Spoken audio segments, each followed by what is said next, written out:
Nosso convidado é ator, roteirista, diretor e está em cartaz em São Paulo com 3 espetáculos. Pedro Cardoso!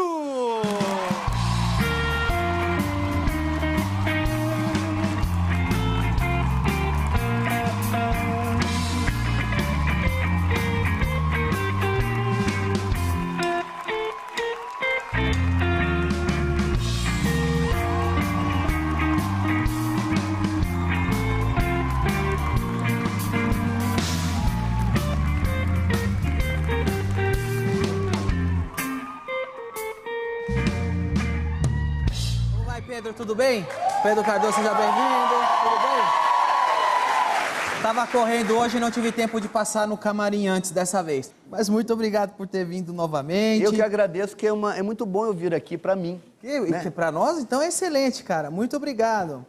As 2 vezes que o Pedro Cardoso esteve aqui, ficamos em primeiro lugar de audiência, hein? Vamos ficar de novo agora. Pedro, você tá de volta em São Paulo? Você vai apresentar 3 peças aqui? Vou.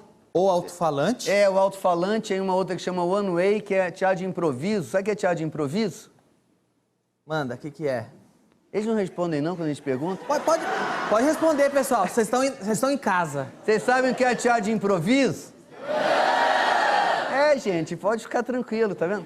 Teatro de improviso é assim, a gente pergunta pra plateia uma palavra, e a plateia diz uma palavra qualquer, e a partir daquela palavra, eu e Graziella construímos uma história de meia hora. Aí depois tem um improviso musical, aí depois a gente sugere um assunto e a plateia responde uma profissão. E a gente faz uma outra história de meia hora. É muito interessante. E no final a gente tem uma conversa com o público sobre a experiência que tivemos lá e tal. Você conhece isso, né? Demais. Então, não, eu conheço não de fazer, porque Sim, pra isso eu mas não tenho talento, mas eu conheço, é ótimo. Tem. Nada, imagina. Mas vem cá, cara, você falou de improviso musical, tem um momento de improviso musical. Tem parece. improviso musical. Mas vocês tocam? Não, eu não toco nada. E a Grazi? A Graziella toca também muito pouco violão, mas eu não toco nada. E como que vocês... vai ser muito improviso... Não, tem músicos. Ah, tem músicos. Não. Eu falei, nossa, vai ser bem improvisado mesmo. Não, a gente tá muito louco, mas não tanto assim. Tem músicos, mas eu não toco instrumento nenhum. Você não toca instrumento nenhum? Você tá com um instrumento aí? Não, isso aqui é pra... É que o Brasil tá tão confuso que eu adotei agora um sistema. Se alguém me faz uma pergunta que eu não sei como responder... Eu toco. Eu agora me pergunta uma coisa polêmica, uma coisa assim que vai me deixar com uma dificuldade, uma coisa bem... Aquele negócio que não importa o que você responda, vão te odiar. Bem complicado, não importa o que você responda, vão te odiar. Vai lá. Manda aí. Vamos lá. Em quem que você vai votar na próxima eleição?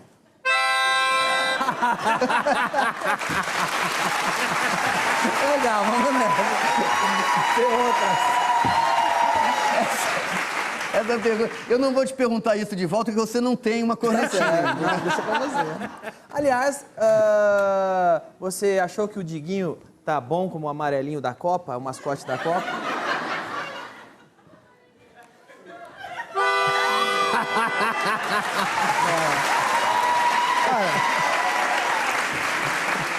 Então vamos lá, Pedro. As 3 peças, hein? O Alto-Falante vai estar de quarta a sexta até dia 24 de agosto no Teatro Morumbi. O Alto-Falante O Alto-Falante é sobre um homem que está desempregado e fica maluco. E aí tem um conflito muito grande. Eu acho que o desemprego... Alguém aqui já esteve desempregado? É legal? Não! E a gente fica meio... Eu fiquei uma vez desempregado, eu lembro de acordar de manhã, você, não sei se já passou por isso. Muitas vezes. eu vi meu pai passar por isso, minha mãe passar por isso, eu passei por isso, minha irmã, muitas vezes. Muitas vezes. É horrível. E a gente acorda e eu lembro de ter vontade de viver, de ter energia, estar bem disposto e não ter aonde empregar aquela energia, né? E o quanto isso te deixa com uma sensação de estar exilado do mundo. E aí eu imaginei uma história que o cara perde o emprego e ele vai viver dentro dele, ele fica exilado do mundo, porque o desemprego não tem nenhum sentido existencial. Ninguém quer estar desempregado, a gente quer ganhar melhor, a gente quer trabalhar menos, a gente quer fazer o que quer, mas ninguém quer... A pessoa se sente inútil? Inútil, né? Se sente... Inútil. Inútil. inútil. E é muito ruim, né? E não tem sentido. Digamos que só existisse você de apresentador, né? Nossa, que mundo triste, bicho. Que mundo horrível Vamos é esse. imaginar que isso, não é distopia. verdade? Que distopia. Mas vambora. Não vamos imaginar isso. Vamos imaginar que só menos tem drástico, vai. 3 televisões e 3 apresentadores. Não é? O que acontece com vocês? 3. Vocês iam valer muito dinheiro perante os donos da televisão. Mas agora, se você bancar muito, tem uns 10 caras a fim de sentar na tua cadeira aí, né? Que estão desempregados. Então isso enfraquece o seu poder de negociação. A peça é sobre isso, sobre essa questão da relação entre o valor do trabalho e o valor do capital. Essa que você escreveu em 90? Foi. Não mudei nenhuma linha. Virou uma peça um pouco de época e tal. Mas não mudou nada? Não. Você achou que virou uma peça de época, igual você falou, ou porque continua Porque atual? as tecnologias avançaram muito, entendeu? Não havia Facebook, por exemplo, quando eu escrevi essa Bons peça. tempos, hein? Bons tempos aquele. Bons tempos. Não havia WhatsApp, não havia nada. Então a tecnologia ainda era... O celular era recém-chegado. Não havia nem... Era aquele tijolão. Era uma coisa assim... Então a tecnologia é outra, mas o assunto tem uma permanência, digamos Tem o assim. One Way. Que é de improviso, essa outra que é essa aí. Essa vai estar sábado e domingo. 7 de julho a 26 de agosto. Isso. No Teatro Morumbi Shopping também. É.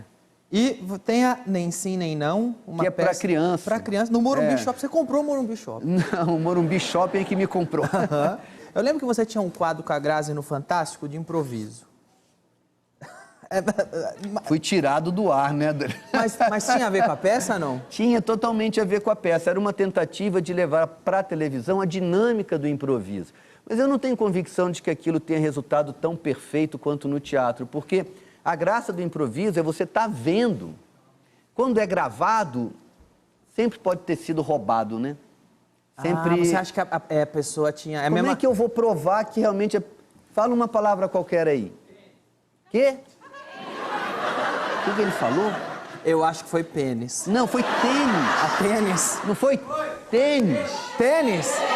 Tênis? Desculpa. Tênis. Olha só, desculpa. Das 2 palavras que podem ter sido, eu só posso bater numa. Pelo menos aqui na TV. Pelo menos agora.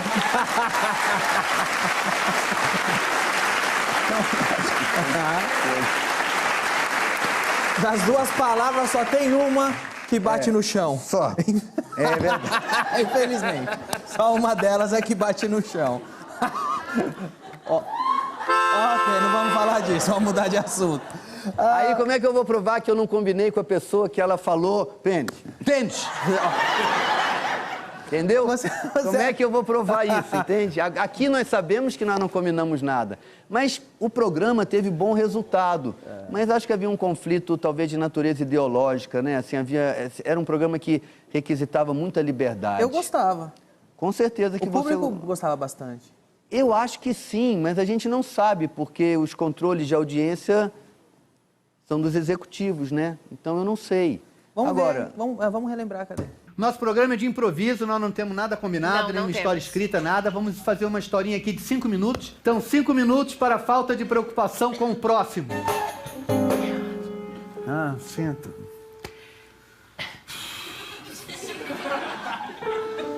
Obrigada pela sua gentileza. Gentileza nada, porque eu sou obrigado a fazer isso. Porque, sinceramente, trabalhei o dia inteiro, tá entendendo? Trabalho na construção civil, levantei 2 paredes de tijolo hoje. A senhora provavelmente veio do supermercado, tá indo fazer pra casa da sua sogra, sei lá pra onde, eu tenho que lhe dar o lugar.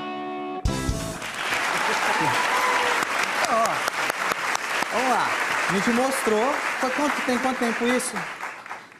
Danilo, eu não sei. Eu sei que na minha vida tudo já tem muito tempo. Não tem muito tempo, não. Tem Minha memória é recente. uns 4 anos. Mas a gente tava lá mostrando o quadro. Pô, você vê, a plateia que tava lá tava rindo. Tava. Enquanto mostrava o quadro, a plateia aqui riu. É. Eu ri, não sei porque saiu do ar, era bem legal. Porque você não manda nada na Globo, por isso. Pode ser, pode ajudar. verdade, ele é um bosta!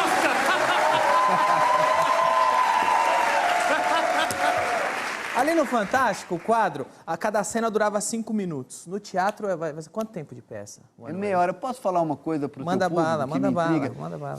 Eu acho legal. Quando eu falo uma coisa, vocês aplaudem, vocês riem. Aí tem uma pessoa que que faz assim, né? Eu gosto de falar isso porque não gosto também que o público ache que vocês me adoram mais do que vocês me adoram naturalmente, né? Vocês não estão rindo de mim porque a pessoa faz assim, não, né? Não, só pra eu não ficar... Não, ela consegue fazer o público parar ou talvez começar. Agora rir não dá. Rir não dá, né? Não dá pra ela ir lá e fazer cosquinha em um por um. Aí não dá. Mas agora eu tô com medo que o SBT mande essa pessoa embora. Por quê? Vou falar, Pedro Cardoso viu que não precisa dela aqui, vamos demitir. Não. Não é que eu não acho que não precisa dela de maneira alguma. Eu acho só que, sei lá, que ela... Vai eles me aplaudirem mais, então. Eu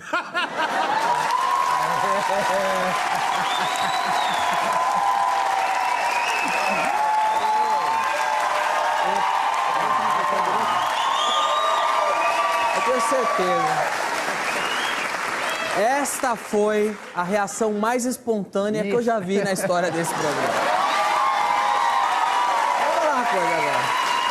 Vou te falar por que eu falei isso. Não, mas tem outro segredo antes. Fala lá. Às vezes a gente nem precisa da pessoa fazendo assim. Se você fala um negócio e termina falando do Brasil alto, eles já aplaudem. Tá. Brasil!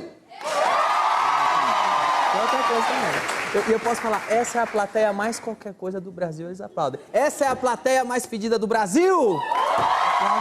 Nem precisou dela. Você fala, a plateia... Brasil! Aplaude.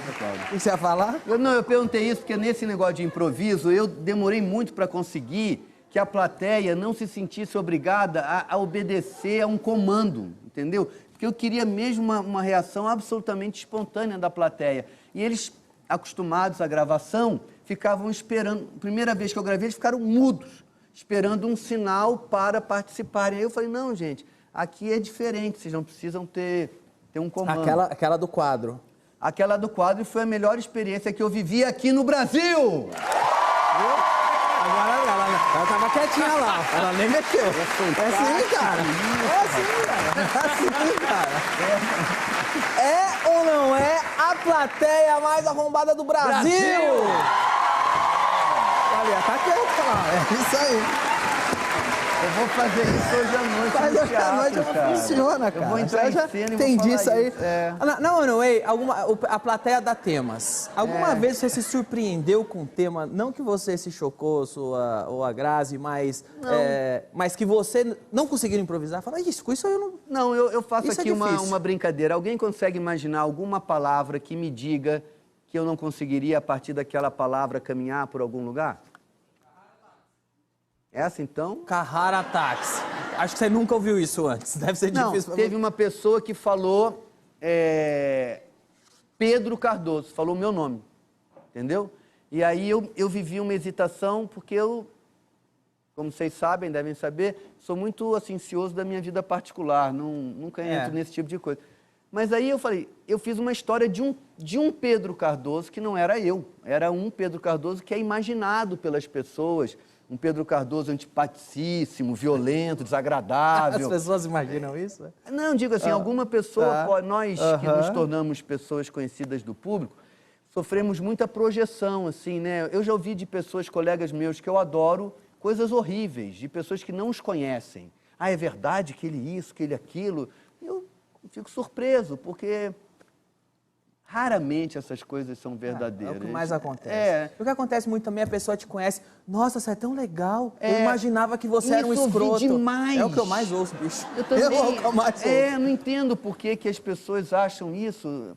Não sei, talvez porque numa sociedade em que ninguém tem voz, nós acabamos tendo voz. Como eu brinquei aqui da outra vez e trouxe uma pessoa da plateia para também responder perguntas, talvez isso gere uma descompensação emocional. Muita gente chega para mim e fala assim, oi Pedro, sou de Recife.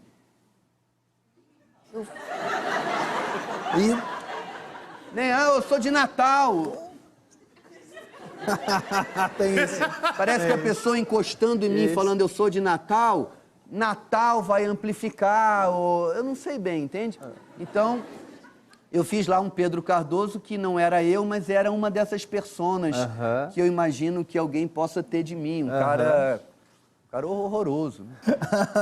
Vamos falar de Brasil, mas de outro aspecto, porque eu sei que essa plateia aqui é a plateia que mais está torcendo pelo Brasil!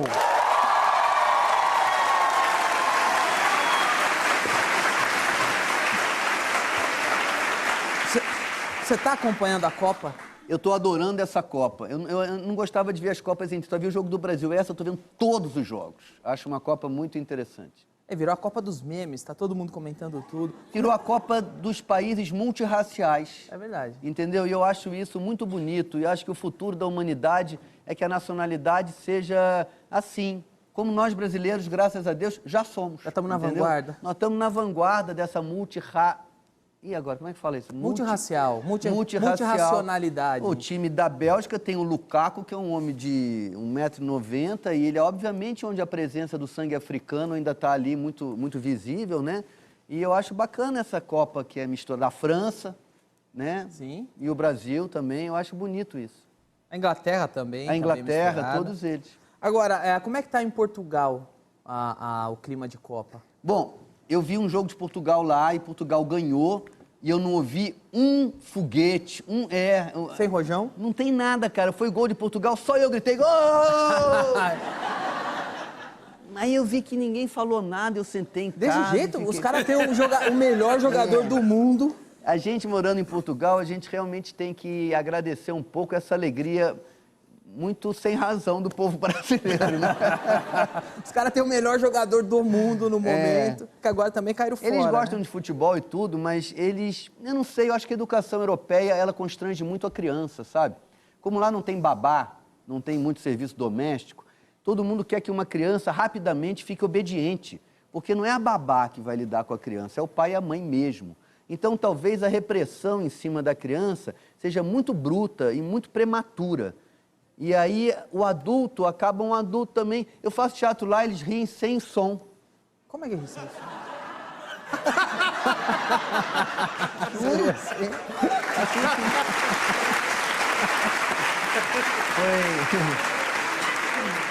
Eles aplaudem sem som também?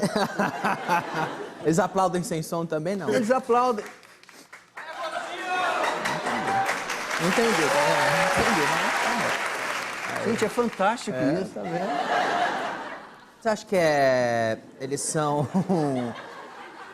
Eles têm um superego muito estruturado, entendeu? Eles têm muita autoridade embutida. Ou é muita educação, eles falam, eu não vou rir pra não atrapalhar. Pra não atrapalhar e tudo isso. Eu não vou rir alto pra não acomodar a pessoa que não está rindo, entendeu? Eu não sei. Aqui no Brasil, eu subi no palco ontem e também a instigação intelectual. Nós somos um país que nos ameaça. Então, todos nós estamos movidos intelectualmente a construir um futuro melhor para nós. Na Europa, parece já haver um futuro muito estabelecido, entende? Então, eu sinto que as pessoas têm menor inquietação. E não sei se isso é bom. É bom você duvidar das suas certezas, das suas convicções. É bom haver uma certa inquietação na vida, sabe? A vida é mais interessante assim. Porque, na verdade, há uma inquietação. Lá na Europa, eu sinto que a inquietação fica um pouco apaziguada pela riqueza que eles têm. Lá ninguém entra em grande agonia, como a gente entra aqui no Brasil. Se você não tiver dinheiro, tiver um problema de saúde grave, você provavelmente vai ter dificuldade de se tratar. Na Europa, não. O sistema de saúde funciona muito melhor. Isso é bom, claro que isso é bom, mas isso não deve fazer também com que a pessoa desista de se inquietar, porque para que a Europa seja rica, foi preciso que a África seja muito pobre, entende? Então, se os europeus resolveram o problema deles, foi muito à custa da pobreza do resto dos outros povos do planeta. Então, o europeu também não pode descansar nessa glória, é preciso estar inquieto. Eu jogo um futebol lá e, às vezes, eles fazem piadas com o negro, sabe? E eu sou brasileiro, cara. Aí, no meio, eles não fazem com maldade. É uma maldade, mas é uma maldade que não é bem da pessoa, é uma maldade da cultura. Mas eu não aguentei, cara. Eu falei para eles assim, queria pedir vocês pararem de fazer piada com negro porque eu sou negro. Eles fizeram assim e riram como se eu tivesse feito uma piada. Falei, olha, pode ser até engraçado eu falar que eu sou negro, mas eu sou negro, porque eu sou brasileiro. Ser negro não é a cor da pele, ser negro é a formação cultural que a pessoa tem. Eu sei tanto do catolicismo de vocês quanto do candomblé do africano. Eu sei tanto da mitologia do índio quanto sei dos santos católicos. Então, quando vocês fazem piadas que menosprezam os africanos, vocês estão falando de mim. Vocês não estão falando apenas deles, E entendeu? eles? Eles me adoram, cara. Eles são meus amigos. Entende? Porque eu não falei isso pra eles com raiva, nem com maldade. Nem também querendo tolir a brincadeira, ou tolir... Como é que eu vou explicar? Eu já fiz piada com anão, já fiz piada com ceguinho, já fiz uma opção de piadas com coisas que talvez sejam dolorosas para alguém, entendeu? E a habilidade, o limite entre a graça que a gente faz e a ofensa que a gente causa, eu acho que nós temos que ter sempre em mente. Mas também, eu, por exemplo, fiz um personagem, quando eu tinha 20 e poucos anos, que era um negro. Eu me pintava todo de negro, era um negro, que é um tipo de coisa que acontecia muito no Brasil. Ele mesmo tinha preconceito da cultura dele, e ele tentava ser branco, entendeu? Ele tentava falar como um doutor, ele era um cara assim todo... Ele arrumava uma namorada por correspondência, ele ia ver e ela era branca. E ele tinha vergonha de se apresentar para ela. O meu sketch era sobre isso. E era muito engraçado. Mas a graça não era porque eu estava pintado de preto. A graça é porque revelava o quão terrível é o preconceito, a ponto da própria pessoa engolir aquilo e se sentir mal da sua própria cultura. E a graça era revelar isso, entende? Não era debochar do jeito ou das características. Agora, eu sou um ator, eu já fiz negro, eu já fiz mulher, eu já fiz anão. Eu acho que os atores podem fazer qualquer coisa. Não é porque eu nasci com essa cara que eu agora só posso fazer esse personagem. O Eddie Murphy, que é um ator americano negro, tem um filme onde ele faz 4 personagens brancos. Sim. Ele se pinta de branco e a gente adora e ri. E não é porque ele está pintado de branco, é porque ele está revelando alguma coisa. O riso, quando é verdadeiro, é sempre a revelação de alguma coisa que está escondida, sabe? Então, todo riso, de uma certa forma, ele pode ser benéfico se ele é oferecido... Eu acho que eu devia sair candidato a alguma coisa, ou a padre, ou a... Porque eu tenho certeza que essa plateia votaria no melhor candidato do Brasil. Viu?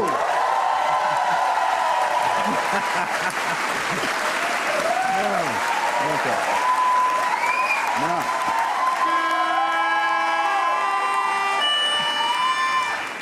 Não. Eu não quero ser candidato a nada, Deus me livre. Bem, estamos de volta com o Pedro Cardoso.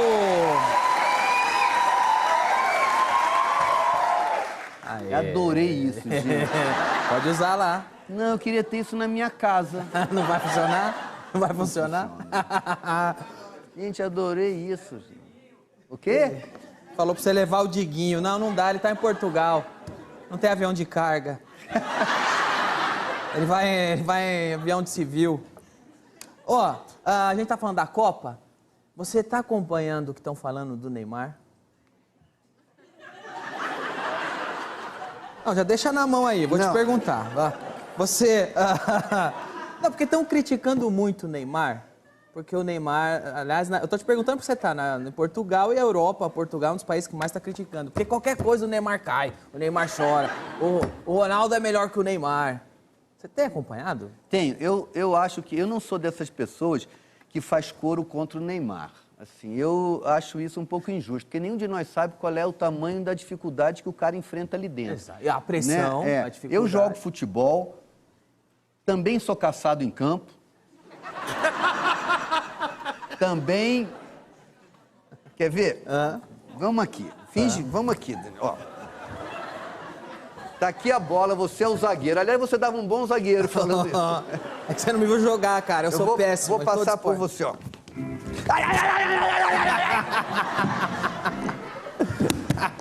Dói?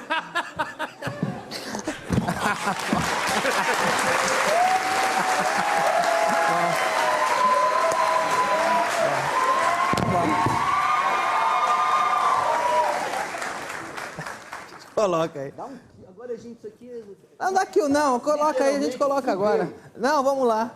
Deixa eu botar aqui. Aí. Desculpa, irmão. Não estava Pronto, preparado foi? pra Fechou? isso, né? Foi uma falta feia, foi Desculpa culpa lá. minha. Foi falta Foi culpa feia, minha, tá foi culpa minha. Não, assim, eu acho que... como é que eu vou explicar isso? Eu acho que o Neymar não merece essa crítica toda, embora eu ache que ele precisa também não exagerar tanto. Porque muita gente cai, muita gente... todo não. jogo, todo mundo sofre falta, todo mundo cai. Mas ele não quer, assim, fazer Ele é corte, falar mal visado dele. mesmo, porque Ele é visado, ele é um dos melhores batem jogadores nele, do mundo, ele é muito batem rápido, é nele, muito leve e tal, não sei o quê. óbvio. Mas, de fato, quando fica um pouco demais... Agora, sinceramente, eu sei lá, cara, doeu nele. Não, então, Copa passada quebraram... Bom, Copa passada foi uma um vértebra crime, dele. né? Um crime. Então, eu não sei, não gosto de falar mal do Neymar, não. Já tem tanta gente falando também, acho, então né? eu quero é falar Eu bem. torço é pro Neymar jogar bem pra caramba e ganhar a Copa. Eu espero também. Eu tô contra o Neymar, tô a favor do Neymar, pô. Vamos falar da peça Nem Sim, Nem Não. Vamos falar da Copa, tão melhor. Eu acho falar do teatro. A peça já falamos, vocês vão lá. Não, mas infantil não falamos, pô. Vamos falar aqui, ó. Tá bom. Nem Sim, Nem Não, uma Nem peça sim, de teatro nem não. infantil, vai estar sábado e domingo, 7 de julho a 26 de agosto, no Teatro Morumbi Shopping. O que é a peça? Você prefere quando o Marcelo joga ou quando joga o...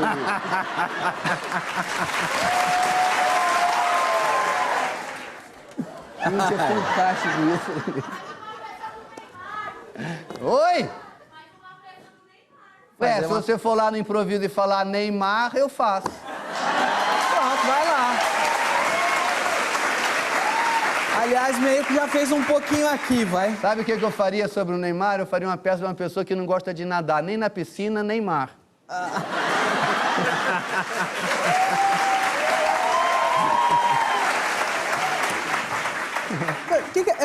É mais fácil fazer teatro infantil ou mais difícil que fazer um teatro Eu acho que adulto? fazer teatro infantil é a coisa mais difícil que a pessoa pode fazer, porque a criança não tolera a vaidade do ator, entende? Assim, ela não tem educação para estar odiando e continuar quieta, né? A criança, quando se desinteressa... Vai embora. Ela vai embora. Dança, canta. Então, fazer teatro para criança é a coisa mais linda do mundo, eu acho, porque a criança te dá uma resposta muito honesta. E depois, é muito difícil, infelizmente, consertar um adulto, né? Quer dizer, uma pessoa que tenha uma personalidade já muito construída, muito estruturada. Nós estamos vivendo isso agora no Brasil.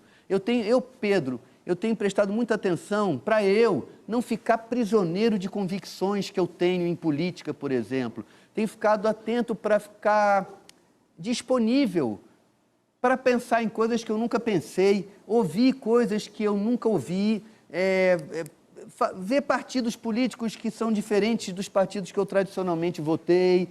É curioso de ver como é que a gente encontra a diferença e a novidade. Se você já sabe tudo e está aprisionado em si mesmo... Porque, às vezes... E nem sim, nem não, desculpa, é sobre isso, a peça. Entende? A peça é sobre nem sim, nem não. Talvez. Acho que as perguntas não têm que ter sempre a mesma resposta. Vou fazer uma pergunta, por exemplo. Pode comer na tua casa vendo televisão? Pode. Pode, né? Pode. Na peça tem uma casa que pode. Eu pergunto a alguma outra pessoa aqui, alguma pessoa dirá, não pode. Digamos que na casa que não pode comer vendo televisão. Mas aí, afinal da Copa do Mundo e está na hora do almoço. Nesse dia, pode, né? Pode. Quer dizer, nenhuma resposta para uma criança, na nossa opinião, deve ser tão categórica que ela não admita uma oscilação. E que a verdade, ela dança conforme a música. Um pouco, assim, isso que a gente... Porque a gente está hoje com rede social e tudo, uma coisa que está muito chata, é que a pessoa só quer ouvir o que ela concorda. Isso Aí, é horrível. Eu vou ver programa... No Brasil tá muito assim, você vai ver programa de debate, tá lá debatendo um cara que pensa uma coisa e o outro que também pensa igual, para ver quem pensa mais aquilo. Danilo, isso é uma loucura. Eu encontrei pontos que me interessam no discurso da Manuela Dávila, que é do PCdoB, e encontrei pontos que me interessam no discurso de um homem que eu nem conhecia, chamado João Amoedo, que é de um partido que chama Partido Novo, e que tem posições bastante diferentes. Entretanto, eu concordei com muitas coisas da Manuela Dávila e concordei também com muitos pontos do outro partido. Está entendendo? Se a gente ficar, na minha opinião, aprisionado numa só convicção, o Brasil não vai encontrar uma novidade para ele. A gente vai acabar repetindo velhos erros, à direita, à esquerda ou à centro, enfim, onde for. Aliás, a do Milor Fernandes, a frase que fala que o cara que fica muito preso à ideologia é um alfaiate, em vez de corrigir o terno, corrige o cliente. Em vez de corrigir a medida... Ele corta o braço do cara para caber no meu terno. É verdade, meu terno para caber no teu então terno, tá aí. Vou cortar sua mão, que aí fica perfeito. Isso. Você ignora a realidade. E eu acho que nenhuma corrente de pensamento dá conta total da verdade absoluta. Não consegue prever toda a realidade. Até porque a verdade, como a peça Nem Sim Nem Não propõe essa reflexão, A própria verdade tem algo de mutante, algo de variante, nem o que é uma... Por exemplo, eu já vivi coisas assim, às vezes você é muito ciumento no começo de um relacionamento e aquilo é uma verdade para você. Depois você confia naquele amor e você fica menos ciumento. Então, se você perguntar assim, você é ciumento? Eu não tenho uma resposta absoluta para isso, sobre a minha pessoa, sou ou não sou. Às vezes sou, às vezes não sou, já fui mais, deixei de ser, alguma coisa fico de novo. Tem um movimento, sabe? E esse movimento, eu adoraria que tivesse um candidato a presidente do Brasil, ou os candidatos também ao legislativo, né? Que diante das questões brasileiras não tivessem uma resposta tão absoluta, que admitissem uma certa... vamos privatizar a Petrobras? Vamos ver, não sei, talvez sim, esse lado Você é acha bom, que esse ser lado é candidato ruim. perde voto? Porque quando o cara é mais radical, ele atrai mais voto, né? Mas isso, talvez sim, mas isso é uma mediocridade nossa. Nós temos que aprender a votar na dúvida, a votar no mistério, a votar na hesitação. Os problemas são muito complexos. Toda resposta muito simples, no momento, me parece uma resposta ilusória. Todo candidato que chega, de qualquer coloração, e tem uma resposta muito assertiva... O problema da violência no Brasil é de uma complexidade gigantesca, tem raízes históricas, tem raízes sociais, tem coisas circunstanciais, tem corrupção, tem entrada de arma, tem milhares de questões. O sujeito senta aqui e fala, vamos fazer isso e mais aquilo. Isso se resolve assim, assado e cozido. Eu não acredito, entendeu? Eu acredito que a pessoa sente aqui e fala, eu tenho a impressão que, na minha opinião, talvez, quem sabe ouvindo... Outro dia eu peguei em táxi, era um policial militar, o rapaz, que trabalhava depois do turno com policial militar, e tive com ele uma conversa muito interessante sobre uma pessoa que vive a experiência de ser um policial militar. Eu não vivo isso. Tenho vontade de ouvir o cara. Da mesma vontade que tem de ouvir a pessoa que, morando na comunidade, tem medo da polícia, tanto que a polícia já agrediu a comunidade. Então, nesse momento do Brasil, ouvir, daí o espetáculo de improviso, o One Way, é um espetáculo onde nós, artistas, ouvimos a plateia e não apenas emitimos a nossa mensagem. É o seguinte...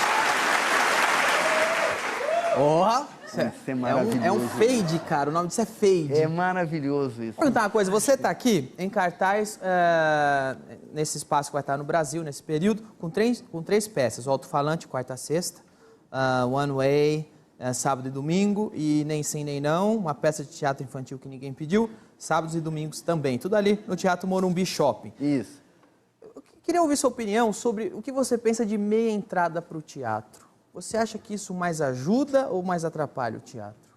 Eu acho que o teatro é caro para o povo brasileiro. Você acha que é por causa da meia entrada? Não, eu acho que é caro porque a economia brasileira concentra renda. Na minha opinião, a estrutura da economia brasileira favorece quem já tem dinheiro a ter cada vez mais dinheiro e a quem tem pouco dinheiro a continuar tendo pouco dinheiro e se vacilar vai ficar desempregado para dar valor ao pouco dinheiro que tem. Então, o teatro acaba sendo caro. É R$60, não é caro? É caro para quem paga e barato para quem recebe. Não, mas eu perguntei se você acha que a meia entrada é que encarece o preço. Porque eu já vi... entendi. É isso que eu estou perguntando, que... entendeu? Desculpa, eu não tinha Eu estou perguntando o seguinte, o que você acha da meia entrada? Porque eu já vi alguns... Agora eu fiquei envergonhado, Não, rapaz. Eu já vi alguns teatros... Meu Deus do céu. Alguns teatros me falando assim... Pô, eu tenho que cobrar mais caro de você, Danilo, por causa da meia entrada, joga a média lá para baixo. Então, você acha que a meia entrada, ela, economicamente, é uma boa solução? Porque, no fim, a meia entrada não é o pobre que paga, é o estudante, né? Ok, vamos lá. Danilo, eu não sei, cara. Eu acho que a meia entrada realmente não é o pobre que paga, é o estudante. Tem muito estudante, alguns estudantes têm dinheiro, né? Uma boa parte, né? Eu gostaria de poder viver num país onde o ingresso do meu trabalho fosse... onde eu não precisasse ganhar tanto dinheiro, e o ingresso fosse mais barato, porque eu adoro ter teatro cheio e teatro grande. Eu já fiz peça para 5.000 pessoas, entende? E poder cobrar 10, 15, 20 reais e eu ganhar o mesmo que eu ganharia se eu tivesse... Eu gosto muito de dinheiro, eu particularmente. Gosto de coisa boa. É verdade, tem gente que não liga, mas eu gosto de dinheiro, gosto de ter muito dinheiro, gosto de ter dinheiro no bolso, sabe assim, notas. Perder dinheiro. Fala, perdi R$300. Bom, tudo bem, tem mais 1.000 aqui, tá tudo bem. Não, eu gosto, assim, de pagar, de ter, assim... é uma coisa ridícula, mas a gente não pode evitar de ser ridículo às vezes. Eu adoraria poder trabalhar num país que, por ser mais justo... Agora, eu não sei como é que faz um país justo. Eu não estou dizendo que eu sei. Eu estou dizendo que nós devemos buscar um país melhor e mais justo. Mas eu não sei. Uns dizem que é privatizando tudo. Outros dizem que é usando os bens públicos para construir esse país. É uma questão teórica, complexa. Eu não sei como faz. Mas eu sei que não é porque alguns partidos deixaram esse sonho ser destruído pela corrupção que eu perdi esse sonho. Eu continuo querendo um país mais justo. E Portugal, onde eu tenho vivido, é um país mais justo. Como eles fizeram, hein? Uma revolução de esquerda, em 74, que se opôs violentamente a um regime, como é que eu vou explicar, quase feudal. Mas essa revolução de esquerda sofreu depois uma correção. Em vez de se instalar uma ditadura de esquerda, se instalou uma democracia. E os partidos de direita, de esquerda e de centro têm se alternado no poder. E essa alternância termina por gerar um bom senso, digamos assim. Termina por gerar... Nenhum partido de direita em Portugal, por exemplo, defenderia o fim da escola pública. Você acha que um vai corrigindo os erros do outro? É. A alternância no poder eu acho é uma coisa que a alternância no poder, até aqui, na minha opinião, é o melhor que temos. Porque eu não acho que nenhuma corrente política ou interpretação da realidade tem um monopólio da verdade e da solução. Vivo isso em Portugal. Cheguei lá, tinha um governo de direita. No momento, tem um governo de esquerda. E eu vejo a oscilação. Agora, nenhum nem outro são contra determinadas coisas fundamentais, como saúde, educação, transporte, segurança, que aqui no Brasil, para nós, ainda são uma utopia. E aí, na minha opinião, são uma utopia por conta da indiferença de uma pequena parte da população que é dona dos meios de produção e que não... Os países mais prósperos foram os que fazem essa alternância. Eu acho que não? sim. Todos os países que têm uma... E onde está bem E onde é possível ter duas coisas que dificilmente convivem, que é justiça social e liberdade individual. Que há alguns regimes que produzem a justiça social, mas retiram a liberdade individual. Não me agrada.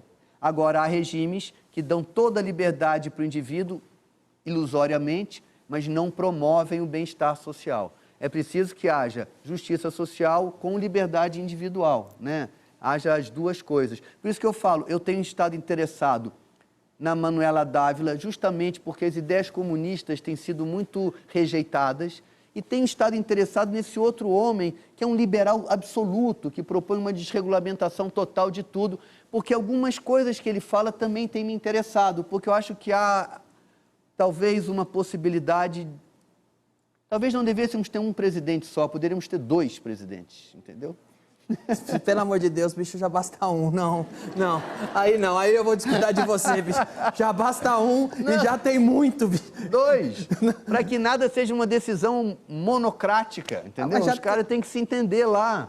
Já tem um monte de deputado, senador, bicho. Não, isso eu também acho, que não tem por que termos congressos o ano inteiro funcionando. Eu acho isso. Deveria trabalhar muito, um mês cara. e meio no primeiro semestre, muito. um mês e meio no segundo semestre, porque eles não fazem muito. É muita gente para não fazer nada. Eu acho, Pelo amor de mesmo. Deus, a gente paga tudo isso. A gente paga. Muito bem, pessoal. Olha, Pedro Cardoso. O Diguinho passa a agenda do Pedro? Danilo, vamos agradecer a plateia. Obrigado pela presença aí. Valeu, galera. Você pode assistir o SBT pelas plataformas digitais também, www.sbt.com.br. SBT Notícias está chegando. De Pedro Cardoso, Alto-Falante, de quarta a sexta até 24 de agosto no Teatro Morumbi Shopping. One Way, esta noite se improvisa, de Pedro Cardoso e Graziela Moreto. Sábados e domingos de 7 de julho a 26 de agosto, que é o meu boné, olha que maravilha. No Teatro Morumbi Shopping também. E Nem Sim, Nem Não, que é uma peça de teatro infantil que ninguém pediu, de Pedro Cardoso e Graziela Moreto também, sábados e domingos, 7 de julho a 26 de agosto, no Teatro Morumbi Shopping.